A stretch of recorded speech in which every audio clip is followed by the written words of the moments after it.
ఒక చిన్న స్టోరీ చెప్తాను. ఒక కోర్టులో ఒక కేసు వచ్చింది. ఒక 62 సంవత్సరాలైన ఒక వ్యక్తి కోర్టులో వెళ్ళి కేసు వేస్తాడు. ఏమిట్రా అంటే, నాకంటే 10 సంవత్సరాలు మా అన్నయ్య పెద్ద, వాడికి 72 సంవత్సరాలు, మా అమ్మ దానికి 92 సంవత్సరాలు. మా అమ్మ ఏమో మా అన్నయ్య దగ్గర ఉంది. మా అమ్మ 92 సంవత్సరాలది మా అన్నయ్య దగ్గర ఉంది. వీడికి 72 సంవత్సరాలు వచ్చాయి. వాడు మా అమ్మనేమో కరెక్ట్గా చూసుకోలేకపోతున్నాడు.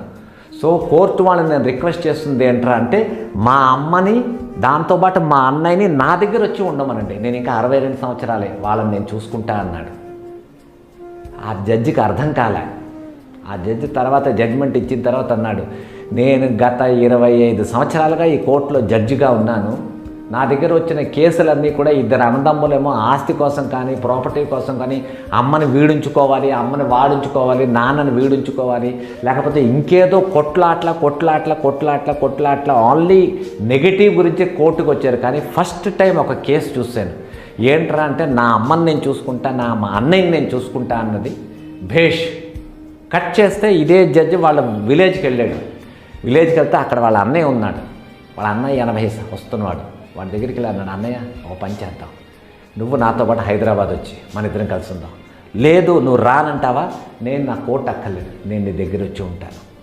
సో అలా ఉండండి. అన్నదమ్ములు చిన్నప్పుడేమో అమ్మ దగ్గర పడుకున్నప్పుడు అమ్మ నాకు కావాలని ఒకడేమో అమ్మాయి చేతి తీసుకుంటే, అమ్మ నాకు కావాలని ఒకడు, అమ్మ నాకు కావాలి అనేసి ఇద్దరు కొట్టుకుంటారు. ఇదే వీళ్ళు పెద్ద అయిపోయిన తర్వాత అమ్మ నువ్వు ఉంచుకో, అమ్మ నాకు అక్కర్లేదు, అమ్మ నువ్వు ఉంచుకో, అమ్మ నాకు అక్కర్లేదు అంటారు. వై? ఏమిటి చేంజ్ వచ్చేసింది మీలోని? ఏం లేదు కదా, మీరు పెద్ద అయ్యారు. ఏళ్ళు ఎగసన బుద్ధి దిగసన అంటారు. ఏళ్ళు వస్తున్న కొద్దీ బుద్ధి పెరగాలి, కానీ ఏళ్ళు వస్తున్న కొద్దీ జనాల బుద్ధి దిగిపోతున్నది. ఆ అమ్మను పనిచేసుకుంటారు. వాళ్ళు ఒక్క మాట రివైండ్ చేసుకుని వెళ్ళండి. మీరు చిన్నప్పుడు మీ అమ్మని మీరు వదలకుండా ఉండేవారు, మీ అమ్మ పెడితేనే తినేవారు, మీ అమ్మ పక్కనే పడుకునేవారు.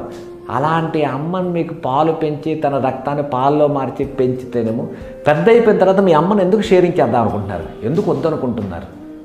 What is this? మీ దగ్గర డబ్బు ఉందనా? డబ్బు ఉంటే మీ అమ్మకి డబ్బు అక్కర్లే, మీ అమ్మకి నువ్వు కావాలి ఎప్పుడైనా. సో ఈ విషయాలు ఏంటంటే, ఇది ఆధ్యాత్మిక ఆర్ డివోషనల్ అలాంటిది కాదు. ఇది ఒక మనిషి తాలూకా బేసిక్ నేచర్. ఇది నేను స్టడీ చేస్తున్నాను.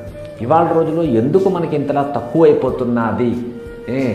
ఇప్పుడు ఇంకో విషయం చెప్తాను, మీ అందరికీ వినండి.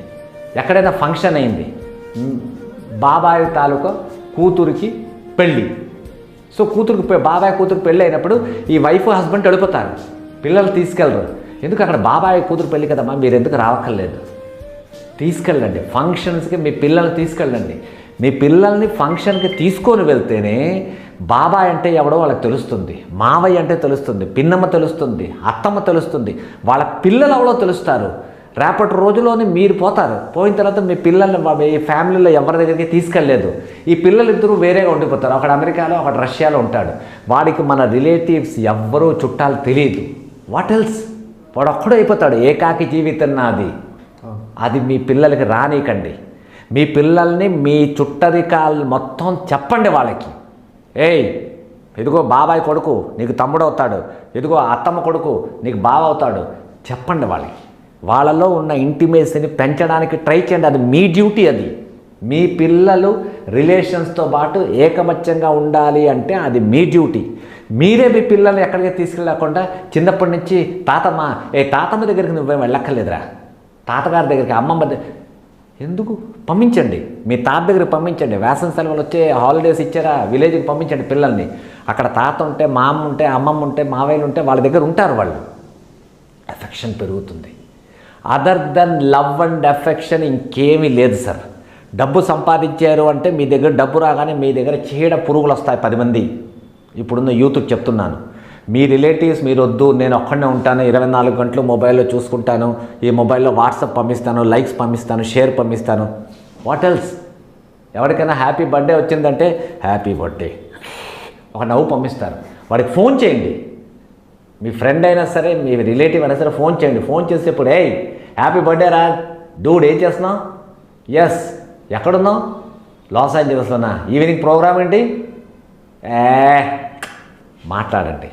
మాట్లాడితే ఇప్పుడు నేను ఇదే మాట్లాడింది, ఈ ఎక్స్ప్రెషన్స్ వారికి అర్థం అవుతాయి. There is a intimacy developing. రేపటి రోజుల్లో మీరు నన్ను తిట్టుకోవచ్చు, ఈ సత్యప్రకాష్ ఏంటి రిలేషన్ డెవలప్ చేయమని చెప్తున్నాడు ఏంటి అని. బట్ రిలేషన్స్ అన్నది కావాలి. రిలేషన్స్ లేకుండా ఈ మనిషి మీద, ఈ భూమి మీద మనిషి అన్నవాడు ఏకైక అయిపోతాడు. A man alone is a mad man.